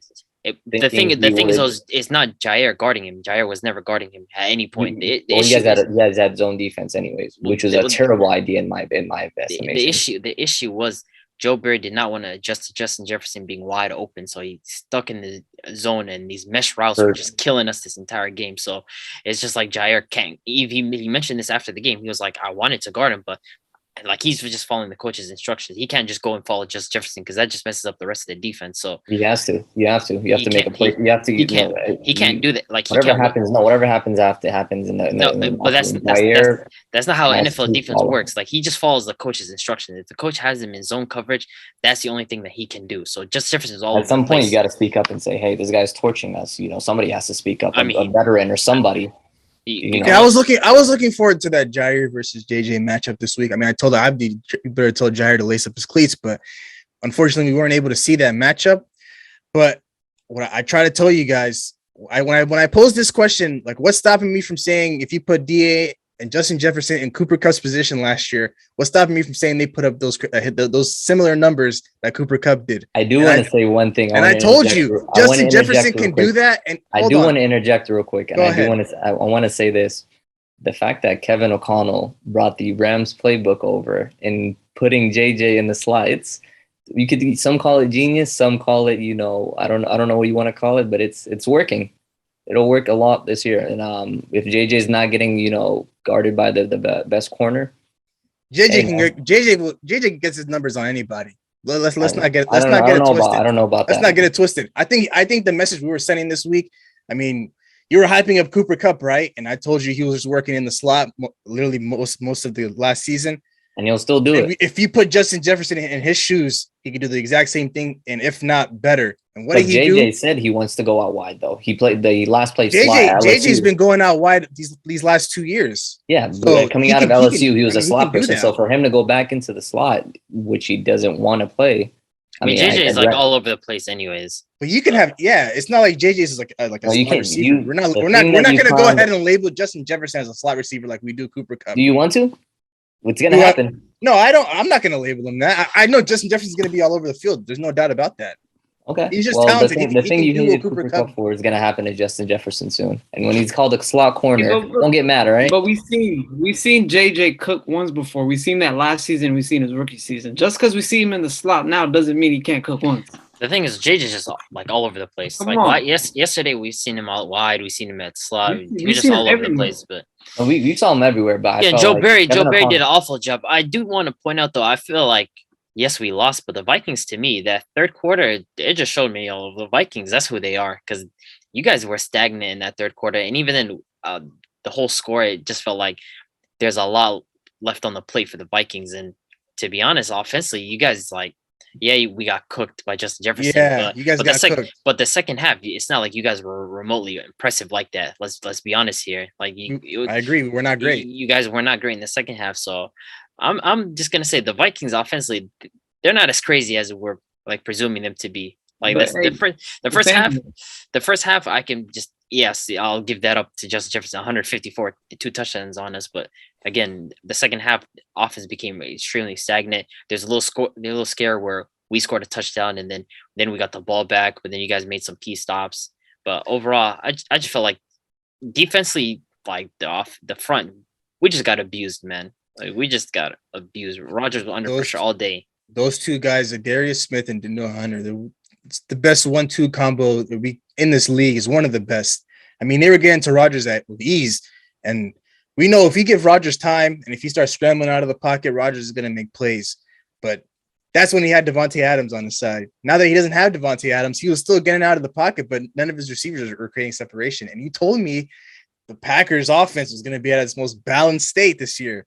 I mean 7 points. Week one overreaction. Don't worry. I feel like Don't I worry. feel like the Packers left some food on the table too, especially with the fourth that goal line stop. You got to give credit to our defense, though. But We your really- defense though, I'm giving credit to Darius and Daniel Hunter. Those I mean, to be Oh, honest, especially it Zidane, might have been different. Hey, If Bakhtiari Rodgers tried to, could be you know, different. Bakhtiari Hey, plays different, man. But that guy's been on vacation for about a year and a half now. So yeah, I know. It's been a while. I think it was like two playoffs ago where y'all lost to Tampa. He's been gone. So it's been a minute. Elton Jenkins was out, but then we can't just make excuses for that because overall the offense Injuries, was though, you gotta the understand. offense was slow. The offense was just slow, and our wide receivers just could not create separation. But I am still high on guys like Christian Watson and Romeo Dubs. I just feel like I kind of overrated the growing pains of playing with Aaron Rodgers. Just we know how Aaron Rodgers is with the rookies. He's extremely harsh, but Like also, I feel like that first drive with Christian the Watson. first drive just like I feel that was a shotgun to the chest. That was just a shotgun to the chest. For him, is like, if I don't start off hot, it's gonna be a long game. He's thinking it's gonna be a tough, long game. Because I had a friend that went to the game, and he was talking about like as soon as they saw the ball in the air and Christian Watson was wide open, everybody was like covering their mouth, and then they seen it drop, and it was just like a big groan from the Packers side. So that's big, bro. That's big right there. I mean, I think we got to talk about. Of course, we're talking about the Packers receiving core, but what shocks me is the fact that our DBs aren't even that great. I mean, I know we got Patrick Peterson, we got Harrison Smith, and then on the other side we have Cameron Dantzler and Andrew Booth, and then Lewis Seen. I mean, we're not really a special group in our secondary. We make our money with our front seven. So for you guys as receivers to, do basically nothing against our secondary, that just goes to show you how terrible that core is. And like, what can Rodgers do to make that core better? Right. Rodgers didn't have a great game. And of course his receivers didn't have a great game. One guy outscored the whole receiving core alone. And of course, Davante Adams had more yards than his whole receiving core. So it looked like he missed DA a lot more than I mean, DA was fed like 17 targets, man. Carr was throwing picks trying to get to DA. Man, they got through into triple covers one time. He had him open. And that's what you do when you have a guy like Davante Adams on your team. Man, the best receiver in the league. That's what you do. You get him the ball. You target him, of course, but he even threw that. He threw to the fossil Randall Cobb, thinking it was Davante, man. You gonna target Romeo Doubs and Christian Watson? When these rookie receivers drop passes in December in that cold Lambeau Field, man, Rodgers might just call it quits right on the spot, man. It's gonna get pretty ugly this winter. I'm excited for Lazard to come back. That's someone who at least is gonna get his guaranteed passes. So at least as a start for us. If we can start with Lazard, 15 targets that Davante gets. No, of course not. But Davante, we saw what Davante did this Sunday. I mean, it's Davante Adams, but again, Lazard's gonna get his touches, whatever it is, 9, 10 targets. Aaron Jones just needs to be involved a lot more. That guy's just an underrated pass catcher and a running back. You're really getting excited over Alan Lazard, bro. Yeah, I am. I really am. Oh man, he's desperate, man. Yeah, I'm glad to have elite wide receiver, man. Deontay, man, JJ. Okay, let's not go as far as calling Deontay. Yeah, I know we're not calling Deontay. That catch he had against Cheeto, man. No, man, there's a couple of San Jose guys in here, man. Tell Cheeto he got burnt. That was a good catch. I'll give it to him. It's a great catch. Hey, solid catch. We're still not calling Deontay elite. Yeah, he's elite. He's a elite wide receiver, bro. If you want him, if you want him, man, tell Rodgers hit our line, man. Nah, Deontay ain't elite, but I rate Deontay. He's a good wide receiver. But yeah, just call. Hey, tell Rodgers just to call, man. If you need a wide receiver, man. I mean, you guys need, if anything, you guys need a quarterback, so you can call Rodgers himself. No. I think it's the other way. We're good with Trubisky, man. No, you guys are not good. You guys are not good with Trubisky. I'm just very glad that we came out and got our statement win against you guys. We sent you guys a message very loud and clear. I hope you guys got it. We're not going to get pushed over this year. So you guys are going to just come into our arena and. To be honest, last year week one against the Saints last year. I mean, we saw what happened to Rodgers. Everybody makes their claims, they're washed, they're this, they're that. So I mean, that's when you have Davante Adams, though. Like it's different now. No, as long as you have Aaron Rodgers as your quarterback, we're good, man. Let's keep it rolling. Speaking of Davante Adams, he had a very good game, but unfortunately, he wasn't able to win. The Raiders lose this one to the Chargers, 24-19. What do we got on that? Some guys consider Derek Carr top 10 quarterback, man. It's very funny to me. Very funny to me. I can't lie. That offensive line was very funny to me. But we addressed this issue, though. This offensive line always been a problem. It's still going to be a problem. They got us out there, man. Still going to be a problem. Yeah, they got us for right now. We're just missing the center. That's it. It's Chico. It's just so crazy, though. They have no offensive line, so that means no run game. But they were still able to hang with the Chargers, and we were raving about the Chargers this offseason with their defense. I wanted to comment on that. The run game for the Raiders, though, Josh Jacobs had 10 carries. He ended up with 56 yards. It's about giving him more carries for him to get those yards. To have 5.6 yards to carry, that's crazy. But only 10 carries in a game is just Just don't know. the pressure of Reports having to me- Devontae Adams like Yeah, get it's to, I get to know get to Derek Carr where he's thinking I like know. he had Okay. 17 17 targets is a It's lot. crazy. Renfro had like 4. Waller had like 4. Yeah, It's no, like you're targeting one guy 17 times in a game. I mean, Devontae, we know Devontae's just gonna get open every no. time. I think but, I like, think at- Derek Carr just at some it point they're feels gonna like if he triple doesn't team give him. him that, I feel like if he doesn't give him that 17 targets, he feels like he's underperforming. And at some point, I mean, I get it's Devontae Adams, but you But got at some point Renfro. though, you're gonna cut the risk of losing Waller and Renfro in the offensive game just to feed Devontae 25 times. Yeah, Like that's I don't think that's triple coverage. not a good The triple thing. coverage, man. How you gonna throw into triple Like, coverage? fair enough, it's 1-on-1. Like If you Devontae's go gonna win back into that. that film, if you go back into that film, there's at least 2 other people open on the field. And you're still throwing it to Devontae triple coverage. It's crazy. And Even the fourth down, the crucial And you fourth down underthrow. at the fourth down at the end of the game, he was looking for Devontae. He's looking for Devontae. I mean, he ended But I think he'll learn though, because But he, the I mean, thing is, he's never played with a receiver like Devontae. I mean, yeah, he got a little That's the happy. league. He got a little happy.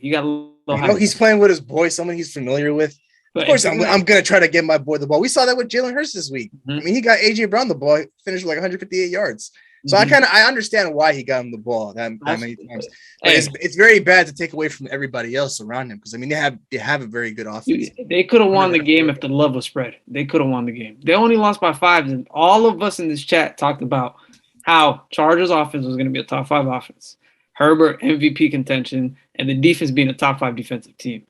They only beat the Raiders by 5 points. In that second half, they're pretty stagnant on offense. I mean, they did lose Keenan Allen. Yeah, it's Keenan kind of Allen- hard for me to judge the Chargers just based on the fact that they lost Keenan Allen, like B. Let's just mention. I'm not going to judge them, but But coming Mike into Williams that wasn't second really half- involved like that. Yeah, they- coming into the for Mike second to half, have him you're in my supposed to- fantasy, If anything, towards the end of the game, the defense really won them. defense really run on the game. The offense was 3 and out, 3 and out, 3 and out. Hey man, I Giving the Raiders a lot of want chances. to give a quick shout out to Derwin James, man. I love that guy coming straight out of college, man. I've always been high on him. He is a workhorse. One of the best safeties in the game. One of the best, top 3 safety. Top Yeah, 3 safety. one of the best. I'm ready to say that. Hey, For me, that interception from Asante Samuel Jr. was kind of nice, though. I got to give it to him. I know. We seen what Devontae did to him though. It's Hey, crazy. but- Yeah. I mean, I won't say he had a good game, but I like the But interception. still, though, hey, when it mattered the most, though, he got what it was. But at the time, though, like the Chargers not capitalizing on a lot of the defensive turnovers that their defense gave him. It's tough. It's coming into the second half. I think he threw 2 picks, and he had a fumble. Yeah. They didn't capitalize on any of those for points. It should have been a blowout for them, but they came out second half stagnant. They didn't push the ball down the field. Too many 3 and out. So against a formidable team with a great offensive line and a somewhat great defense, it might be tough nights for the Chargers. They can't play like this again. So. I think one thing that surprised me the most is just Austin Eckler. I mean, he didn't really play good at all that last game. I mean, yesterday. He only had 14 rushing attempts, 36 yards, 4 targets, 4 receptions, and 36 receiving yards. I mean, that's pretty terrible for a guy like Austin Eckler. He wasn't I'm particularly surprised by involved. He Eckler. wasn't involved like that, honestly. No, I'm pretty sure That's- Herbert had like 210 the first 2 quarters, and in the second half he had like only like 79 passing yards. Yeah. I feel like the offense really do anything. Run game. It got line, very stagnant, and Very I was very surprised that Mike Will wasn't involved. Take the top off. Those corners Raiders aren't the best. I mean, They're they have definitely like- the worst. They're the worst. I don't know what if you've seen a lot of his routes on the offensive end, they weren't Yeah. sending him any. It was 5-yard out. Here, 5-yard out. 10-yard curl route, 10-yard dig, go, slant route. That's it. They were not sending him deep. yeah. But the thing for the Chargers, though, man, Deontay Carter, the guy they picked up. Yeah, DeAndre Carter. Yeah, phenomenal. Ooh, Gerald Everett was really nice too. That guy he was open a lot. Same as Everett, too. So Chargers got some pieces on offense, man. If they can spread the love and keep that train pushing, not, come out stagnant in the second half, do something. But I don't know about that game for them. I can't really judge them off that game, but we'll see. I'll judge him off. Actually, I can't even judge him off this upcoming game that they got against the Chiefs on Thursday, because I mean, I'm hearing Keenan Allen might not play. So I mean, just- I'm definitely judging him off that, to be honest. So I'm not judging. why is that? Why is that? no, Herbert has. I mean, we've seen Patrick Mahomes lose a guy like Tyreek Hill and literally not flinch Hey, once. He lost Not Hill. He lost Hill and did not flinch. So, well, let's not act and like, you just paid. like Herbert has Go ahead. pieces still. Like he still has pieces. Like he still has Austin Eckler. He still has Mike. I Williams, think he that's a does- bit of an overreaction. They, Like, you know. we're- just paid Mike Will right now too, so that's Yeah. another guy they pay big money. So And I think it's an overreaction. Like it for felt you- like for you to Patrick say that. Mahomes legit did not blink Like, once. for me, Like- BLS though, if he comes into the game like what he did against the Raiders, and he comes into that second half and is stagnant again, and he's not Yeah, showing up for the if second half, he's stagnant, if it shows a if lot. Herbert's stagnant again, I mean, I feel like the Shows a lot. offense was in a whole was very, like they weren't wanting to take the game to another level. I think they were just trying to play back and forth, and at that point, you don't want to do that with the Raiders. Nah, the amount of turnovers they got on the defensive end, you got to capitalize on offense regardless of the situation. Your team's getting put in prime position to score again, and you can't score, and still giving a chance for the other team. Herbert will bounce back, man. This Thursday night game that we have coming up, man, it might be It's a gonna good be- But don't be He'll be surprised. lights out. Don't He'll be be surprised if lights out. Mahomes makes another statement. We're gonna talk about that Mahomes game real soon. I got a lot to Speaking say. of Mahomes, man. That offense was crazy. Speaking of Patrick Mahomes, we'll go ahead and get into the very next game. Kansas City Chiefs beat the Arizona Cardinals on the road, 44-21. Patrick Mahomes finishes with 360 passing yards and 5 touchdowns. He had a great Playing week for Madden. himself. That's the Playing best. Madden on rookie mode. That's the what he was best. doing. That's the best quarterback in the NFL. Playing Madden on It's- rookie mode. And it's not particular. I get like people are hyping up the Josh Allen game on Thursday and talking about Josh Allen is this, he's that. I get it. Josh Allen is a great quarterback, but Patrick Mahomes is just different gravy. That guy's 101.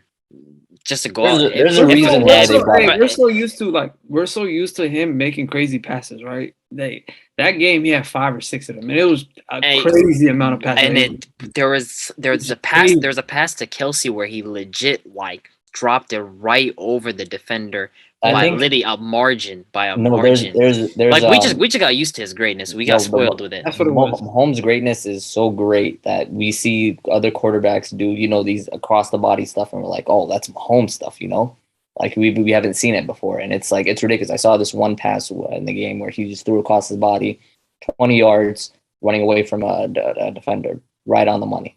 So Mahomes, yeah, he's by far the best quarterback in the NFL, and it's not even close. I mean, losing Tyreek Hill and then you come out and have a game like this, looking like nothing. You didn't even skip a beat. Andy I wasn't Reid- expecting this. I'm The not thing going to is, be honest. what Tyreek Hill does a good. I mean, what Patrick Mahomes does a good job of is that guy just knows how to spread the love. Like guys like Mecole Hardman get involved. Travis Kelsey, obviously, he's going to get his touches. Clyde MVS Edwards was involved. MVS was involved. Clyde Edwards Juju got his was touches. involved as well. Juju had Juju was 11 involved. targets. And then I think he got hurt third quarter, so Yeah. he missed a lot of the game. Yeah, till he was involved. So Patrick Mahomes does a good job of like just like the Chiefs are like they just churn out like random wide receivers that just produce something here and there. I got to shout out Andy Reid. He kind of switched up the offense a little bit. Last year with Tyreek Hill, or most of the time when Tyreek Hill was on that team, a lot of it you send Tyreek Hill deep ball. He'll bombs. do that like bombs. There'll be bombs. This a lot of underneath stuff, a lot of crossing routes, a lot of people going out, and the end zone just mixing it up. Same thing as they usually do. But Hey, if there's one thing I'm happy for. There's one thing Andy Reid did that I did not expect him to do. Involve Clyde Edwards in the game. He did that. Clyde Edwards, he balled out. That guy balled Oh man, I'm happy for my boy Juju, man. One He rushing actually touchdown, 2 catching touchdowns. Yeah, Was it just 2 touchdowns? Yeah, he did. he 2 took the touchdowns. Hey man, I want to point out, man, I'm happy for my boy Juju, man. He actually gets a competent quarterback that can actually give him the ball now, man. And actually doesn't have a noodle arm, man. I'm happy. Yeah, for he that, had his man. fumble though. That's Juju, man. He's soft. You know that. But man. let's talk about 5'9" Kyler Murray, man. Let's talk about him. And it like coming into this game, the guy really didn't do anything. He didn't look good yesterday. He finished with 193 passing yards and 2 touchdowns and rushed for 29 yards. Those 2 I mean, touchdowns came late. I don't want to say too much about Kyler Murray because I feel like no DeAndre Hopkins. I mean, the offense in a whole just smelled. AJ Green as your number 1 wide receiver.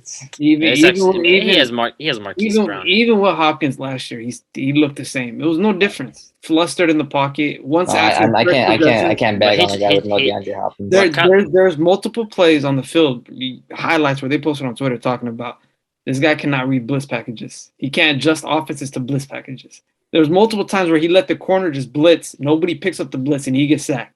He doesn't see that. Why does he not see that, BLS? He doesn't study the game well, does he? I'm telling you, Kyler Murray He's just 5'9", lacks. He just lacks can't see over the composure. pocket. He just lacks composure in the pocket. No composure. He's extremely erratic. No, like but the I feel like drop-off- his instinct of like as soon as he just feels pressure is just to get out and run. That's like his instinct. No, I feel like the drop off from DeAndre Hopkins to Marquise Brown is very, very drastic. Even with Hopkins, though, it's a very bunch of drastic. hey, I'm gonna throw Hopkins, it up. I'm gonna Hopkins throw it went up. up. He's a top 5 wide receiver, man. You know that. You And know- I, and you we know how- and we understand that. We understand that Hopkins is great, but I mean, he looked literally terrible. I mean, I think he was like the worst quarterback of all, basically all the quarterbacks we've seen this last week. He's down there with them. really. That is a fair was assessment. one- it was I mean, one of he those- finished. I mean, he I think finished with that's- I think 193 that's passing overrated. I'm yards. not counting. all- I'm not counting the 2 touchdowns that he scored. Yeah, let's last ignore 5 the minutes 2 of the garbage time game where it was touchdowns. just whatever. I just- no, they ran into- at one point, the they score ran was into the wrong 37-7. By the way, That's all I gotta 37-7. No, hey, how can you say they run into the wrong man? You're paying the guy $250 million a year. They just ran into Patrick Mahomes, man. That's my assessment. That's all I'm gonna say. Ah, about come that. on. He We hold a lot himself- of quarterbacks to their pedestal. You can't just say he ran into a certain player. If He he plays himself- good ran and into loses, Patrick. we're having a different conversation. But he But he didn't wasn't play good. good. He, like- Like, he was literally that's my terrible. problem. Like to be down 37-7 is No, when ridiculous. they were down bad early, and once you're down bad early, you can't. But he really- wasn't- he's it's the more on the part of- defense than him. No, it's on him. Like he has It's on the he has defense. him as a. It's just like it's not like a situation where it's like Justin Herbert where he's like going back and forth, like he's producing. He legit was garbage himself. Like he was not producing. The There's- score they you got can't down. keep- They got in a if you're- hole. They got if in a the other hole team because is of it. scoring, if the other team is scoring almost every drive, other drive, I mean, there's only so much you can do. Wait, I mean, we're not Hey, saying the Dylan. defense is good, but at least put up a fight, though. Where do Yeah. you rank? Where do you rank Kyler Murray high? Yeah, I'm a Kyler Murray believer. I believe that with the nice team, he could actually flourish. But this team doesn't have the ability to have Come on him now, flourish. come on. We've seen him I, go. I don't think this guy can elevate a roster. To be honest, I don't think he's that type of quarterback. Really, No, His absolutely. I don't know, man. Pick up balls I like- feel like you guys are a bit of overreacting. It's I'm week not- one. I said it in our predictions before. I never thought this guy was a good quarterback. I don't think the team's good, even with the addition of You Marcus. got to be a good Brown. quarterback to get into the playoffs, man. If you're not a good quarterback and you don't have a good team, you're not going to make the playoffs. They don't got a good team. I said it. Like Kyler Murray's Gotta never be thrown good. for Kyler Murray's never thrown for 30 touchdowns for a reason. That's all I'm gonna say. No, not 30 touchdowns once. Guys like Dak have that. Guys like Kirk Cousins have that. Even Derek Carr, I believe he has a season of 30 touchdowns. Kyler Murray does not have a season of 30 touchdowns. That's embarrassing. There's a reason why he starts off 6-0 every season. Flusters. That's the end of their season. That's it. Yeah, he was definitely one of the worst quarterbacks for week Yeah, one. I'm standing on I that do. one.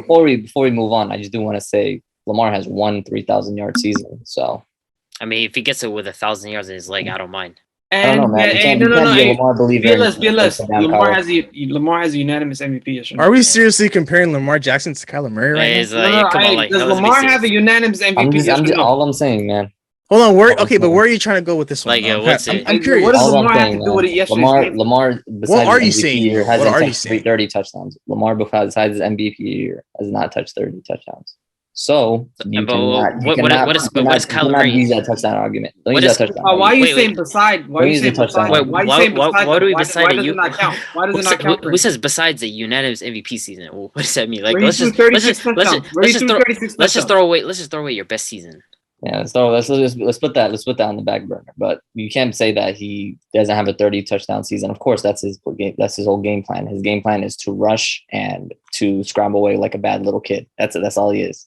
Well, I understand that. then But this team is not suited. that says more about him as a quarterback than that he can't get it done. That he literally has not a 30 touchdown season.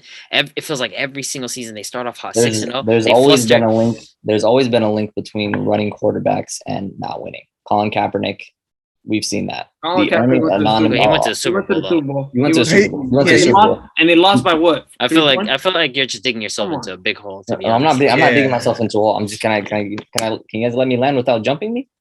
Okay, go ahead. We'll let you land. Let me land, man. All I'm saying is these running quarterbacks, they aren't teams that'll take you over the hump. And Kyler Murray, I agree, isn't right now. But eventually, I feel like once this team has a formidable defense, has pieces around him, and he gets Hopkins back in 4 or 5 more games, we might see a late season push, especially in this division. What I saw from the 49ers with Trey Lance, the Seahawks, of course, and then the Rams. I feel like the Cardinals still have this division for the taking, in my opinion. So you guys might need to hold off on Kyler Murray hate just a little bit. Just a little. Were you watching the same game yesterday? Yeah, I'm a bit confused. We were definitely watching the same game. I don't think you were watching Kyler Murray yesterday because No, the guy I was was. terrible. Like it had nothing to do with the pieces. Him himself as a quarterback was terrible. Like his progressions were awful. The guy was erratic yesterday. literally the score was 37-7 for a reason. It's not, again, like I said before, it's not a situation where at least if like your defense wasn't performing, you at least come back on offense. Like you're throwing some punches. Like you're not trying to go out sad. The guy went out sad. Like he legit did nothing. Literally. I do want to make a point though. What do you call it? The Cardinals have the 8th easiest schedule in the league. Hardest schedule in the league. So, I mean, they're going to run into some tough teams, man. And this defense, what I saw from them yesterday is really. There's a reason that I predicted 5-12 for them. So, What's that? There's a reason I predicted 5-12 for them. I don't know, man. Kyler Murray will get it. He'll get it right. But that's all I know. Tough luck for him, man. We'll go ahead I and hope he can see above the old line soon. I don't know if that's going to happen. I really don't. let's go ahead and move on to the Titans and Giants. The Giants were able to pull this one out 21-20 on the back of Saquon Barkley. That's a vintage performance right there. That is a vintage Saquon Barkley Can I get performance. Saquon back? Can I get Saquon back in that? No, you're not getting my man's back, man. That's a vintage Saquon performance. What was it? 194 yards, 164, rushing yards and a touchdown, and then I think 194 total yards. Yeah, Yep. and like 22 rushes. The guy looked amazing. The guy looked amazing. Like the burst, just running through the tackles, the stiff arms. Like he was running with confidence yesterday. The amount of anger he has, and then I can't lie. I got to give it to Daniel Jones. I throw it to Sterling Shepard. That was a dime. That was a dime. A dart and a dime right to him. But shout out, Saquon, man. That 2-point conversion, man. Game-winning drive is. He's back. You know, he said in an interview a couple weeks ago, he's like, people. I told you guys early on in the year, man, in our first podcast, one of our first podcasts. Double. He is a hell of a coach. Balls of steel to go for 2, man. He's a hell of a coach. And then on the sideline, he pressed Daniel Jones when he made, I forgot a mistake that he did. It must have been a pick, but he was very animated. Always got to hold your players accountable. Yeah, he was very animated. So he's gonna keep Daniel Jones accountable. And if it doesn't work out this year, man, there's gonna be a market for a quarterback. I gotta say, Beerless, you had the Giants winning yesterday. You had them winning. I told you, Dabble. He's a nice coach, man. There's one thing that I have an eye for is coaches that have it, man. And he has it. I feel like this system the players trust him more than they did. Joe Judge, who was telling players you can't come to practice. Like that's not fostering a good environment. It's not giving you players that you want to win. I gotta try to start a boot camp environment. Yeah, I don't know what he had going on there, but Saquon looks to be rejuvenated. He looks vintage. Saquon might be back. Yeah, that 2-point conversion, he celebrated real hard. He needed that. He really needed that one. The way he got up and bugged at the defender, that meant personal to him. But I want to speak on the Titans, though, man. I felt like they were up 27 the whole game. They just consistently they get the ball back. Nothing happens on offense, and it goes right back to the Giants, and then goes right back to the Giants. I feel like they're in the end zone. They miss a field goal. They don't convert. I don't know about Tannehill, man. Derrick Henry didn't. Derrick Henry had what? I think 22. 16 carries. 21 rushes for 82 yards. 82 yards. 21 rushes for 82 yards. It doesn't sit well with me. That's like what, 4 yards a carry? Yeah, something like that. Yeah, 4. It wasn't much. I felt like the offense slowed down the second half. They didn't have enough to show for it. Mm-hmm. Tannehill didn't have enough to show for it. Was Woods even playing? I didn't even see Robert Woods on the field. Yeah, like 1 catch. Yeah, he finished with 2 catches, 1 catch for 13 yards. That whole offense was disgusting to actually watch. It was bad, and I think they ran the same. They ran the same action play with that backup running back so much times where they just throw it to the flats, Hiller or something like that. Yeah, Hiller. They did that play like 16 times, and it was just like, come on now, please switch it up, do something else. It was annoying to watch. I was kind of happy for the Giants to come back, get that W. So shout out Saquon. Yeah, that was a very big win for them. I mean, besides BLS, we had the Titans winning this one, so I'm actually very surprised the Giants were able to pull this one out with Daniel Jones. I'm not high on him as a quarterback. Daniel Jones, man, he's gonna show flashes, but he's gonna have those moments, of course, where he fumbles, throws those bad picks, makes stupid mistakes. Yeah, he's coming back down to earth next week, but I mean, Saquon led this team for sure. Next week they play. Let me look it up for us right now. They play the Panthers. Yeah, that's gonna be a win, man. It's gonna be. I'm not watching that game, but it's. Oh yeah, Hey, Daniel Jones better than Baker Mayfield. That's yeah, a W. better be making. Yeah, I'm not watching that game. Stop it. You guys are making early predictions already, but we'll get to that at a later date. We'll move on to our Sunday night football game. This game was very disappointing. The Buccaneers win this one 19-3. Dak Prescott was terrible. I think he finished with 134 yards and a pick, and he ended up getting hurt.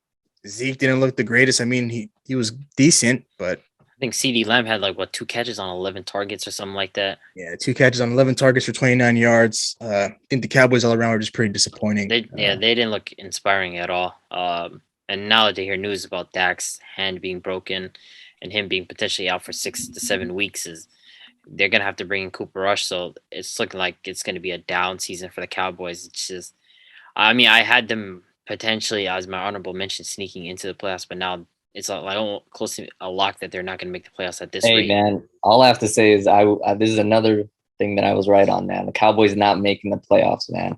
I just knew from the beginning that. I mean, to be fair, that is a bit unfair. You're not fair. It's not fair at all. Yeah, let's be honest. Who knew Dak? Come on now. Come on, nobody knew Dak was going to break his hand. It's not the fact that they're going to break his hand. That happens. It's football. It's a rough sport.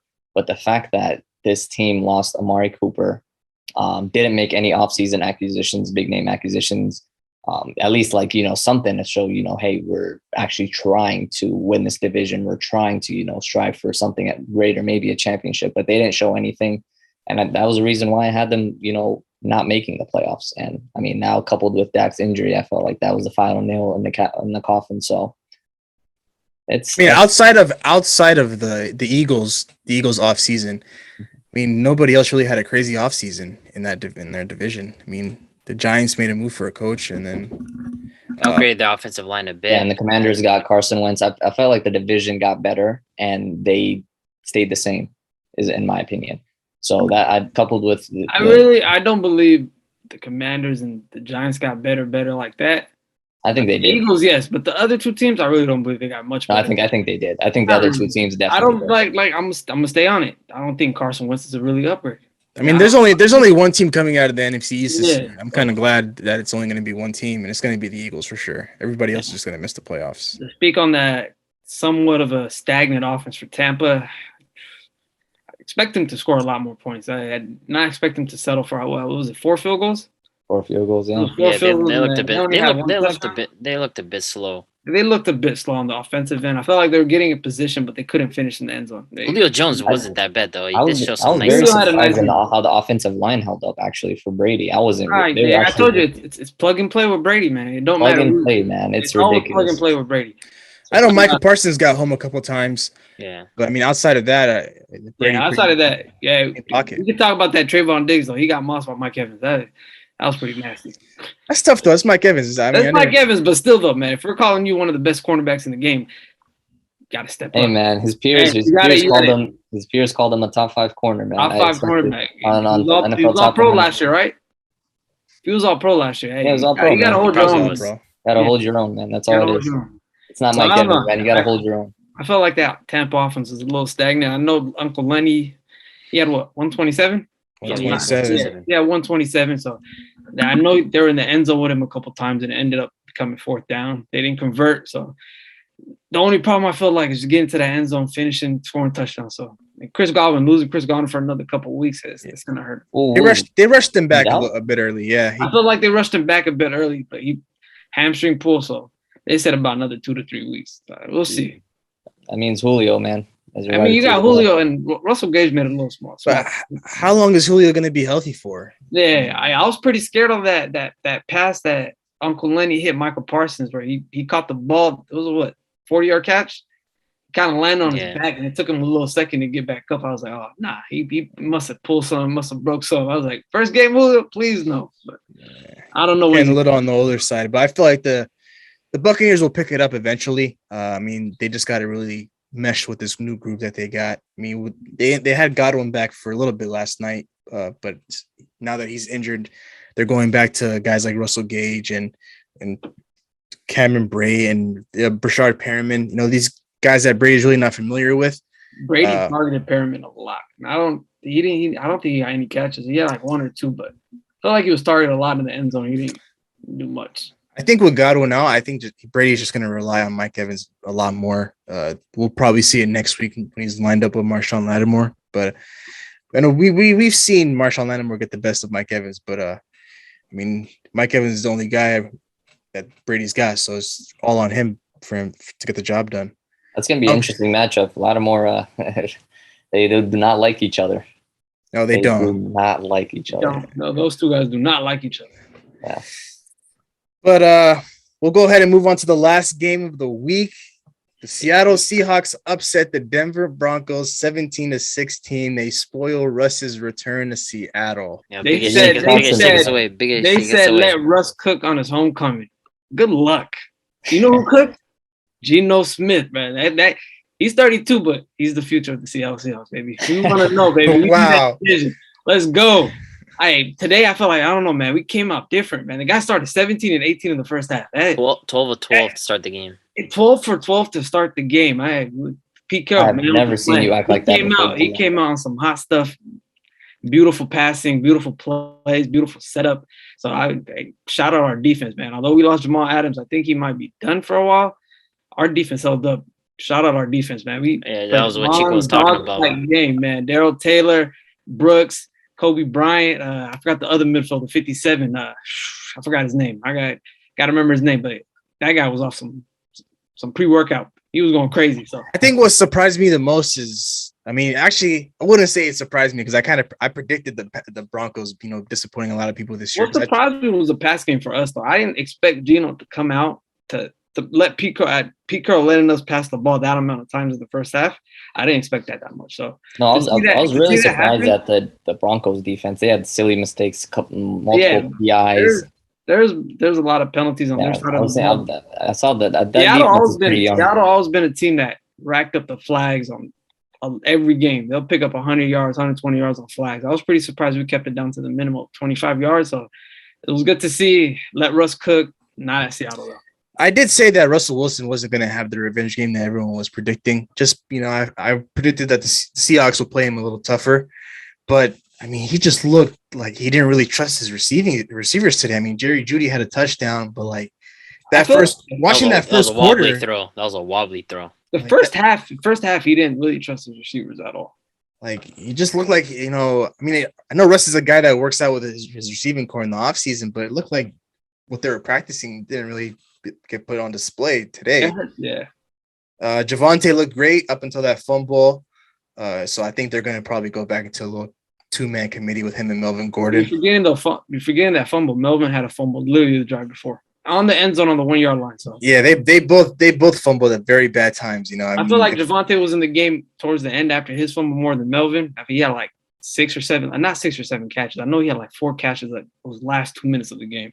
I don't know, but those 2 fumbles kind of killed him.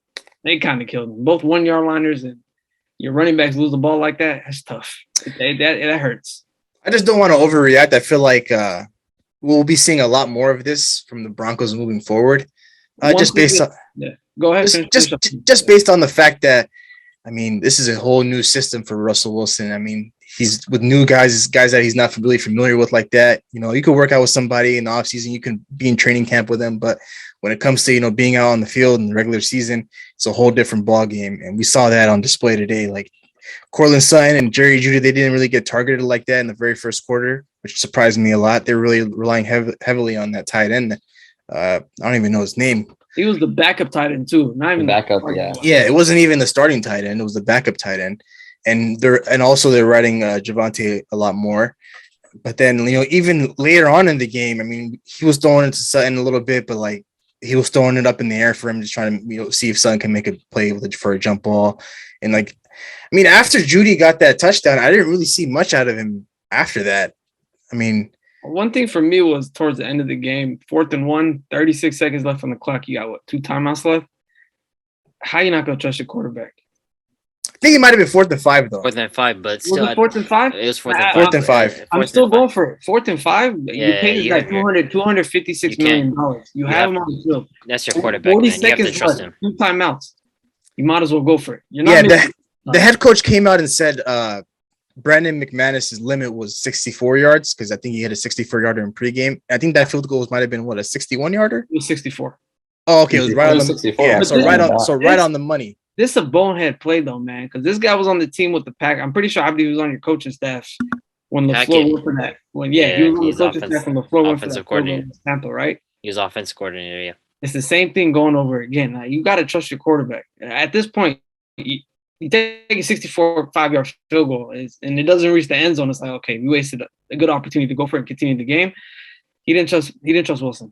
4th and 5 is doable. I feel like we can do the 4th That's how and the 5. NFL is. I mean, Yeah. you hit a field goal. It's what do you call it? Your highs. The highs are the highs. The lows are the lows. And I don't know. If I'm coaching in that, I'm going with the risk. I got to roll with it. yeah, no, I agree. I'm past They my should. field goal limit. I'm past my field goal. I feel like I hate after this week. I don't think they're gonna trust kickers anymore. This week has been ridiculous with kickers. Hackett's going to notice. He's going to go back to the board. He's like, okay, we're going to have to take the risk here.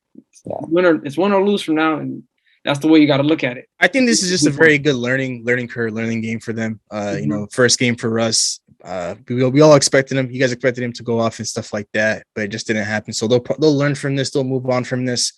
But I mean, I'm expecting to see a lot more of this moving forward for at least the first half of the season, just because he's on a new team and he has to adjust. But so we all made our predictions for week 1. Our leaderboard is looking like Abdi's number 1 at 9-6-1, and then we have BLS at 2, 8-7-1, and then me and Big H are at 7-8-1. So I mean, Nice I didn't have top of the league. Yeah, we on the back end, but we're going to come up though next week for sure. yeah, we gotta cook up next week and Hey, man, really you guys got to be like me and Abdi, man. You guys got to pick out the teams that are gonna win games, man. That's all it has to be. Yeah, y'all want comfortable picks. Relax. Nah. I mean, BLS had a Giants pick.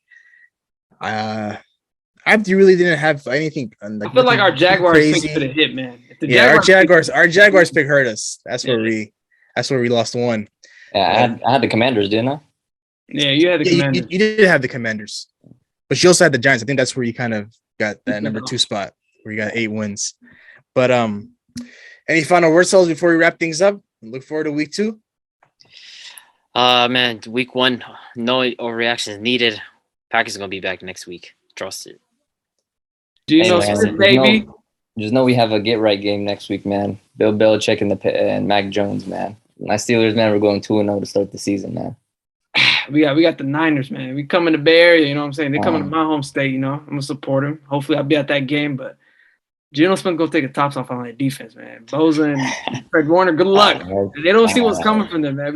Be careful, man, with a I think plan. Nick and Bosa might put in an ambulance. Man. Carroll, a man with a plan. If y'all see what Charles Cross did to Bradley Chubb today, he manhandled him. He manhandled him. He played great. Bro, I don't even know what Randy Gregory was either on that defensive line. I didn't hear much about No, it. he had That a defensive fumble. line got He manhandled. ripped out DK on one play. Yeah, that's not on the D line. That's not on the line. He was getting manhandled when he was coming in the gas, bro. Big boy sports, you know what I'm saying? He hit DK. DK's a small boy. Of course he's gonna eat, but Charles Cross and the boys, they put up a performance. And Nick Bosa, if you want to see the smoke, come over. Oh man, that's not. That's We're not. gonna see. I think it's Trey Lance's. I think they're at home, right? Yeah, it's here. Okay. In our backyard, bro. Okay. The Vikings will be on prime time next week. You guys will be watching on Monday night. We play the Eagles on the road. Ooh. This game will be more of a That's test good one. than yesterday's game against the I Packers. feel like this game's gonna be a shootout. Darius Slay versus Justin Jefferson. I'm tapped in. Let's see if Slade. I don't think Slade's gonna follow him. I think Slade might follow him because We'll see though. Because I remember whenever Devontae would ever match up with the Eagles, like he would follow Devontae around, and obviously Slade's one of those guys. Though, man. Hey man, But, Slay's that guy. Slay's one of them, man. I'll tell you that. Devontae did hit him. It was that week where he played Devontae and DK back to back, and they both did him in, man. I'm expecting DK had a Justin big Jefferson game. to be himself and go crazy, be the best receiver this week. I think this week was the week of the receivers more than it was on the quarterbacks and the running backs. I think more receivers went off this week. But with that being said, we'll go ahead and wrap things up here. Thank you so much for tuning in to today's episode. Really appreciate your love and support. We'd really appreciate it if you like, comment, and subscribe to our YouTube channel. If you're watching us on YouTube, all of our social media handles will be in the beginning of this video. And for those of you that are listening to us on Apple and Spotify, if you go to our Instagram page at New Media Pod, you'll be able to navigate yourself to all of our social media handles. So with that being said, we hope you enjoyed today's episode, and we'll see you guys in the next one. Peace. Record a new hit, then we making us a film. Wouldn't sign a deal if I got a couple mil. Been in the lab, now they throwing out deals. Me and now Lakes, now that's overkill.